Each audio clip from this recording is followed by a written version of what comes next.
Magandang araw po sa ating lahat. Nako, ang init na naman ng pag-uusapan po natin ngayon. Patungkol nga po dito sa mga binulgar ni Eric Celis. Nako, ang intindi nito. Ayon sa kanilang mga conversation kasama ang mga idol na banateros na mamayagpag na raw ang NPA sa Kongreso. Anak ko, patay tayo dyan. Nakikita natin ngayon yung galawan dyan sa Congress na masasabi natin na totoo lahat ng sinasabi ni Eric Celis. So wag na natin patagalin guys, panoorin natin kung ano na ang nangyayari sa ating bayan. Magsasalita na ako.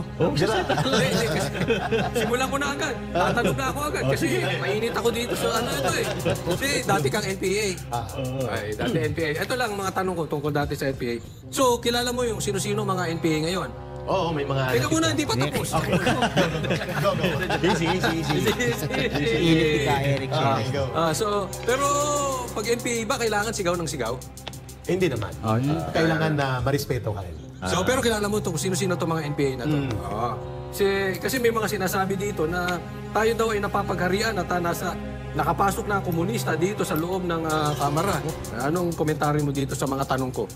Wow, ang galing parang nasa plenum tayo. Parang nagpupulong, Jay. Parang nagpulong Coach Oli and Master Judea. Anong masasabi mo sa tanong na ito, Kaet? Tama po yung observation na yon.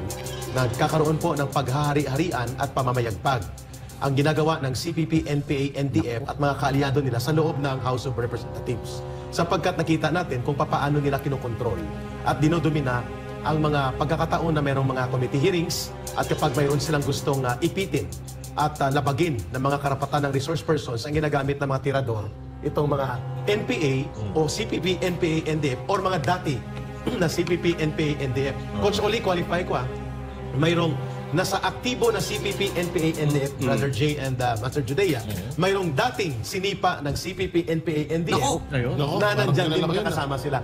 Very strange bedfellows, so to speak. Sino itong mga sinipa? Teka muna, hindi mo sinagot yung isang tanong. Dami ko kasi tanong eh. Yes. Pag NPA ba, kailangan laging galit?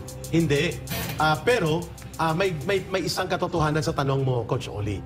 Ang isang training sa radikalisasyon sa paglaban sa gobyerno ay ang pagtatanim ng hatred. Yung pagtatanim ng galit. Galit sa gobyerno. Galit sa gobyerno, galit sa otoridad, galit sa rules, at galit sa sistema.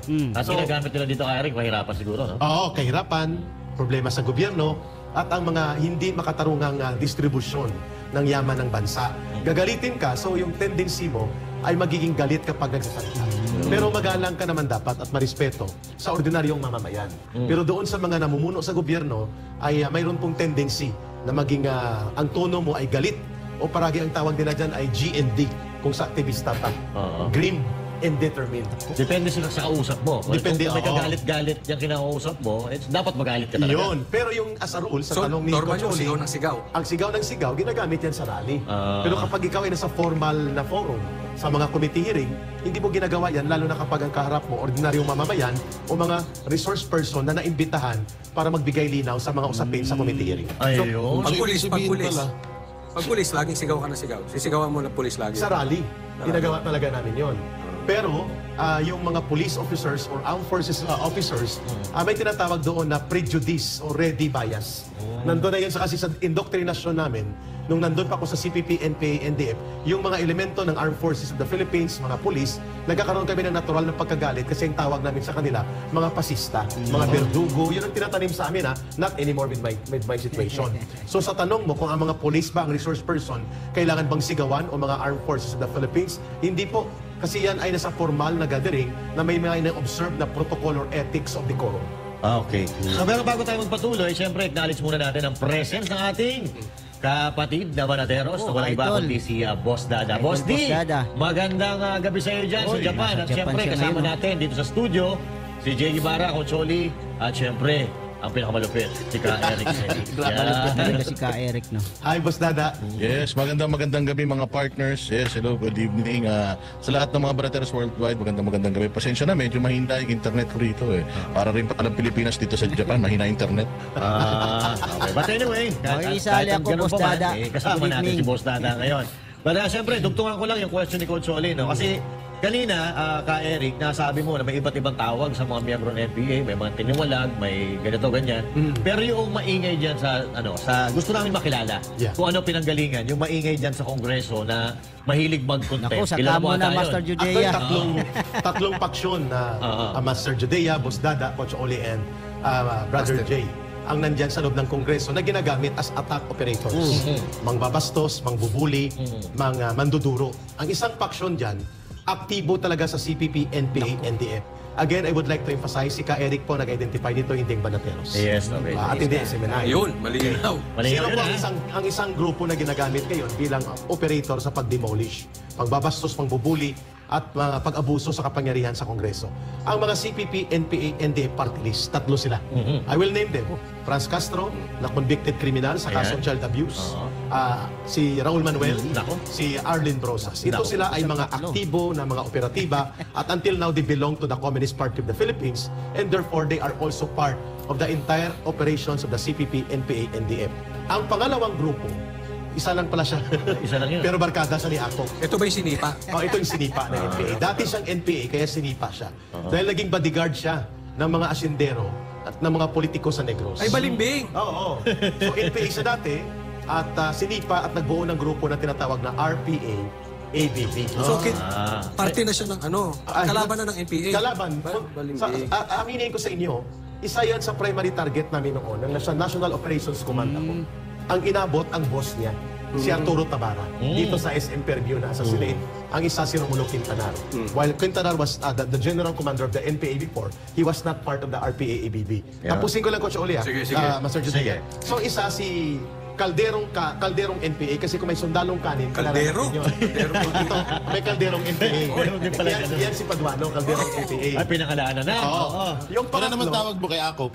si Akop naman ay nag-aasang... Panis na kanin. Panis na kaning panis na Kaning nagbabarkada sa Sanggano na si Paduano. Sige. Kaya lang pangatlo, Gusto natin malaman yung background nito. Kung ni bakit Paduano. content siya ng content. Oo. may pangatlo pa doon kanina na bloke Sige. na nakalusot. Ito naman ang mga hilaw na komunista. Ang mga hilaw na komunista ay sinipa din sa CPP, NPA, NDF. Itong grupo ng Akbayan. Nako.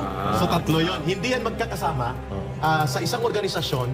Nagpapatayan dati yan sa panahon ng 1994 hanggang mga year 2000. Kaya Eric, maputol ko yung Sige. Akbayan eh, yung kasama nila Dilima, di ba? Dilima at Teotiveros. Oo, okay. Ang tawag naman doon mga hilaw na komunista. Hilaw pala yung mga yan. Kasi walang NPA ito. According kay Kay Eric.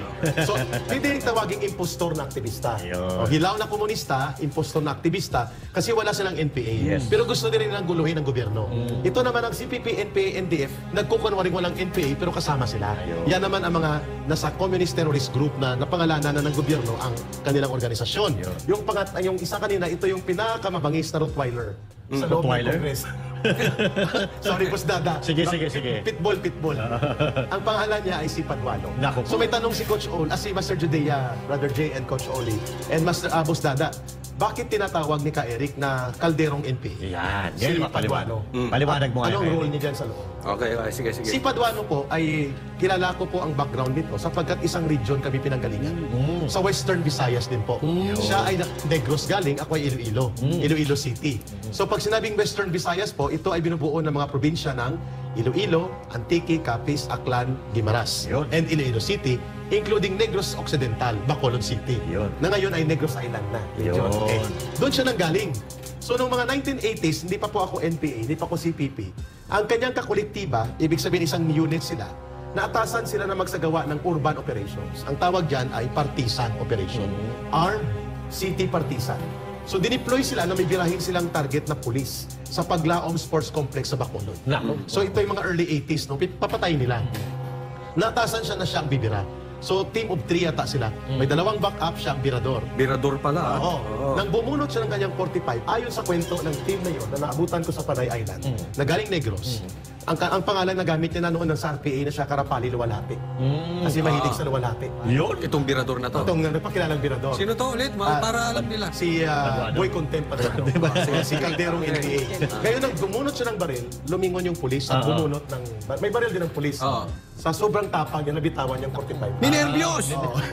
Kaya pala, kasi ito sinasabi ko to pag binibigyan ko ng ano yung mga galawan ni Paduano, lalong-lalo na nung nakaharap niya si PRRD. Yes. Kung mapapansin nyo, kasi ito gawain po ng isang nervyosong tao, yung hindi mapakali. Hindi! Yung mga ganun-ganon. Mga ganyan-ganyan. Kadalasan kasi ginagawa ng mga nervyosong tao yan. Yung parang uneasy ka. About naman doon sa pagiging balimbing ni Paduano, totoo. Kasi may kita naman natin ngayon, tingnan mo siya yung overacting. Overacting doon sa Ang sinasabi ni Jay doon na pagka-nervyoso niya, na kung hindi nagkaroon ng backup, ang team na yun, patay siya. Kasi ang bumira sa pulis, hindi siya. Bitawan yung 45 niya eh. Muntik pang tumakbo. sayang, no? Kung wala bumira siya, sa kanya, ang bumira yung kasama niya. kung wala siya kasama, yari siya. Ayun ang problema niya. Sapagkat gusto niya i-project na siya ay matapang. O siyang ginagamit nila Akop. Iwan ko kung bakit naniwala at bilib si Akop sa kanya. So ito, Ito pa may gusto kong ikwento dyan ha. Ito yung problema ngayon dyan kay Paduano, brother. Sapagkat gusto niya ipalabas na siya ay matapang di prinsipyo. Pero sinipa yan ng CPP, NPA, NDF sapagkat nagbabodyguard sa mga asyendero at mga politiko sa Negros. Ang isang naging bodyguard sila at bumuo ng kanyang party list at nagpinance dahil kalaban ng NPA noon sa Negros, si late Danding Kuang. Now, ang abang lingkod party list niya ay pinanduhan nila Danding Kuang at ng mga asyendero laban sa NPA. So nang tinarget yan ng NPA si Paduano, nanalo sila noong 2013, I think. Hindi nagpapakita, nagtatago yan sa office ni Albi Benitez. nako. Kahit nasa kongreso na siya, hindi siya Tumatago. nagtatago kasi at that time, active pa ang order na birahin siya ng NPA. So alam ko kung anong background nito. Sayang. Ibig sabihin ngayon, magkakasama na sila ni Franz Castro, ni Raul Manuel at nila Arlene Rosas, posibleng sila ay nagkaroon ng tactical alliance kasama ang mga hilaw na komunista at mga impostor na aktivista. Kay Eric, baka ano na yan, baka nasa grupo na nila Brosas nila Castro yan. Walang formal na pagbabalik sa isang organisasyon, pero mayroon silang common enemy at common O kaya agenda. baka nagbuo sila ng Alliance. sarili nilang grupo. Hindi pwede. Hindi rin pwede. Nagbuo lang sila ng common agenda. Yung common agenda nila, wasakin ang matapang at decisibong liderato ng mga Duterte. At doble kabi sila, lagaring hapon. May pundo na, may kita pa. At the same time, nakakapagpostura sila as if they are crusaders sa loob ng Kongreso. When in fact, hindi. Sila ang mga numero. Kung may banateros, mayroong sabotajeros. Sila yon. Sila. Pero ito, Ka-Eric, Mayroong sabotajeros. Ka-Eric, i-detail lang natin. Kasi ito personal knowledge mo to eh. Alam mo kung saan ang galing. Kasi you belong to that particular group. Before. Kaya nga, ito, hindi sila pwede tumanggi. Kasi ikaw mismo na nagsasabi na nandun ka sa loob nila dati. Kilala ko sila. Oo. So, ito pala si Paduano, lumabas po pala ito nung humina na yung NPA. Nung nagkaroon ng split, Oo. 1992, 93, 94, ang naiwan na platoon ng NPA sa Negros, out of 16 platoons, isang platoon lang. Nako. 15 platoons nag-RPA-ABB. Kaya pinagdirisarmahan nila ang mga NPA. At no less than former General Raimundo Jarque, na nag-defect sa NPA, ang nag-confirm na ang grupong yan ng mga RPA-ABB, including Paduano, at the late Arturo Tabara, ay mga bodyguard ng mga asyendero at politiko sa Negros. Nako. Boss D, baka may gusto kang idugtong o itanong kay Ka-Eric na malinawan tayo ngayong gabi. Oo. Hello, Eric. Ay, Boss Nada. Ang tanong ko lang, since sinasabi mo na konektado itong si Paduano sa makakaliwa, safe to say na itong kanyang party list ngayon, kasama doon sa mga listahan ng mga identified na legal fronts ng CPP-NPA. Boss Dada, hindi siya officially part kung hindi alliance. Kasi ang party list ng CPP, NPA, NDF na silang bumuo at nagpapatakbo, 4 ang naiwan. Yung Bayad Muna, na tumatakbo pa rin, sila Colmenares, no? Yung, Bayad Muna. Pinatalsik na dati yan eh. So sa CPP pa rin yun, Boss Dada, at supporter ng NPA. Ang pangalawa, yung Kabataan NPA Recruiter Party List ni Raul Manuel. Yung pangatlo, yung Gabriela NPA Lover Party List. At yung Alliance of Communist Teachers. Yung ni kay Franz Castro. So saan doon ang abang lingkod ni Paduano? Sa tanong ni Boss Dada. Sige. Sila po ay extension ng alliances. Sila po ay hindi formal sa CPP, NPA, NDF, but they also joined the common agenda, which is to destroy ang political influence and legacy ng liderato ni Pangulong Duterte at ngayon pinagpapatuloy ni VP Sara Duterte. Ayun. Yun ang common agenda nila. Hanggang doon lang. At ang pangalawang common agenda na nakalimutan ko, pera-pera. Pera-pera. Tsaka, eto, nagsasabuatan sila hindi para... Sa prinsipyo. Hindi sa prinsipyo, hindi para sa pagpapaganda sa Hindi. bayan, kundi para pabagsakin ang pangalan Duterte. At ang buong gobyerno gulong. Kaya At tawag ko sa pera-pera. kanila, Boss Dada, pera-pera, ang tawag ko, Boss Dada, sa kanila, ang banateros ay kontra korupsyon, kontra kurakot, kontra abuso sa gobyerno. Ang sabotaheros sa loob ng gobyerno para magsabotahe. Nako. So ang kanilang common agenda, Boss Dada, magsabotahe sa gobyerno. Yun. So they are hitting two birds in one stone. Yes, kasi may kita na. May kita na, nasi-destroy ba nila yung Duterte Exactly. legacy? Yun ang tinatawag na lagaring hapon. Kasi ngayon, kahit walang naniniwala sa kanila, patuloy pa rin yung kanilang mga propaganda na yung drug war on drugs si PRRD, katulad ng sinabi ng isang kongresista dyan na budol daw. At may malala pa siyang sinabi, I will identify him. Sige. Iwan ko bakit naging police general at naging abogado to si Akop. Tinawag niya na Grand Criminal Enterprise ang war on drugs ni PRRD at isa daw na Grand Criminal Conspiracy against the Filipino people. Linyada ng CPP, NPA, NDF yung kanyang ginagamit. Talaga? Linya ng CPP, NPA, NDF, ang line na yan na binabanggit ni Congressman Akop na dating general sa pulis at naging abogado pa at nagpapakilalang investigador at ang hindi niya lang idinagdag ay siya involved sa Kuratong Baliling. Yung ang hindi dinagdag niya. Sabi niya, ako'y abogado, investigador. Pero dapat dinagdag niya, Kuratong Baliling. Yan. So it means Sino to? Si Ako? Si Akop.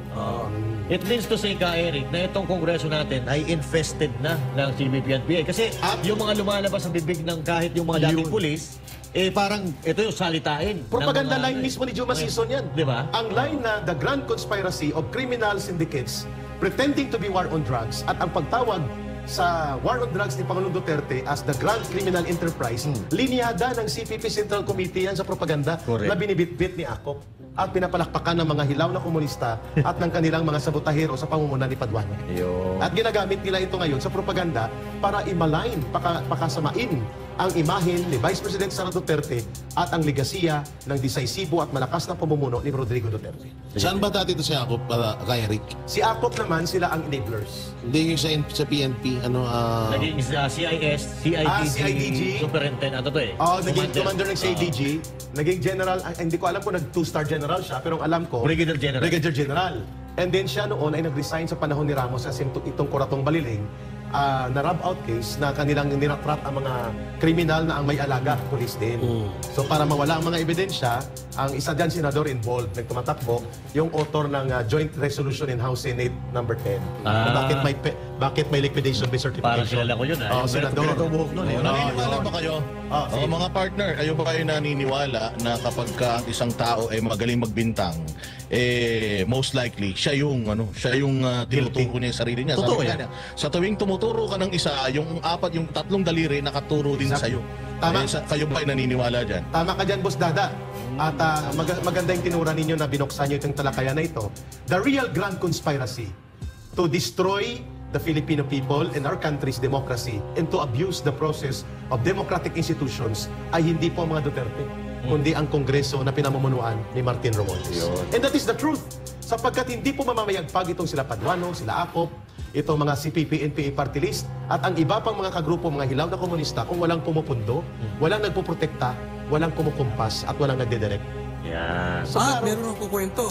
Ngayon daw, ang death anniversary ni Joma Sison. Oo, tama ka. December Saktong dating mo rin. 16. Yes. Ngayon. Congratulations. Ay, happy anniversary, death anniversary. At malamang ngayon, ang mga komunista, at ito po, hindi po ito lingid sa kalaman ng taong bayan. Naglulupasay po ang mga komunista, ang mga nagpapakilalang hindi kami komunista, hindi kami NPA, nang mamatay si Joma, bumaha ang luha nila sa entablado sa UP sa pagbibigay ng parangal. At ngayong gabi, ang mga komunistang mga terorista na nagkukunwaring party list ay nandun, nagbibigay pugay sa 1-year death anniversary ni Joma Sison. Kaya pala may concert kagabi. Yes, sa Malacanang. Parang nagsabay-sabay na sila, no? Parang may alliance talaga. Tama yung sinabi mo. Oo, alyansa ito ng mga conspirators. Tama si Boss Dada eh.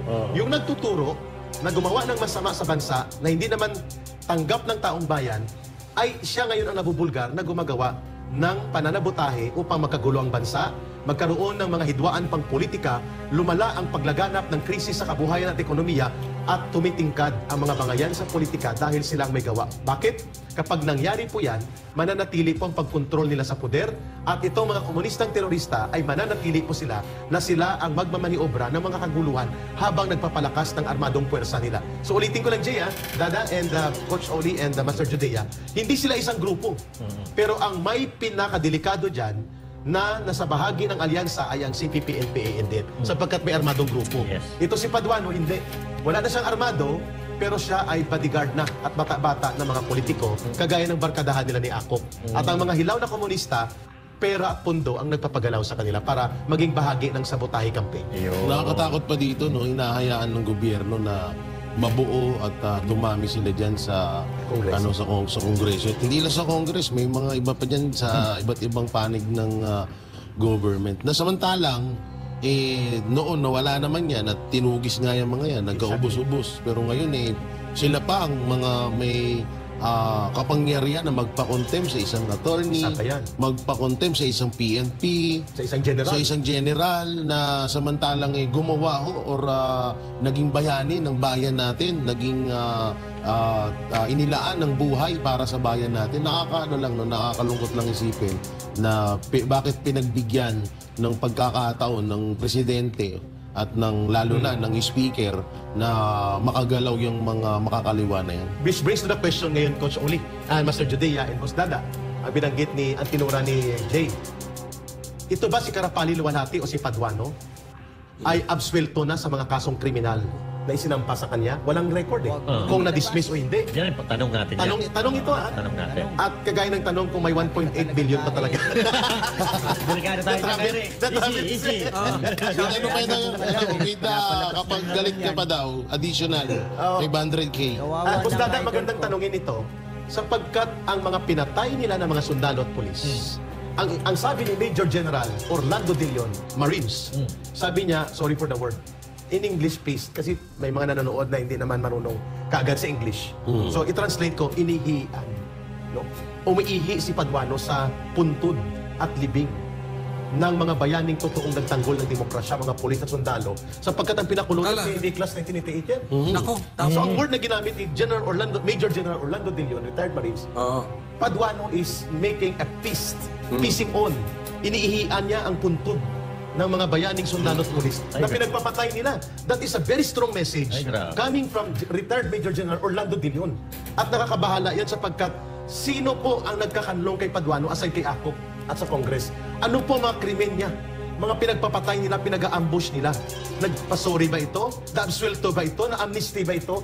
These are gray area. 22 PNP, 22 police ang namatay, di umado doon sa kay Paduano sa issue nila. Iyon, isa pa yon. At ang daming pinatay ng NPA nung nasa NPA pa siya at nung nasa RPA ABB sila na dapat mapanagot siya.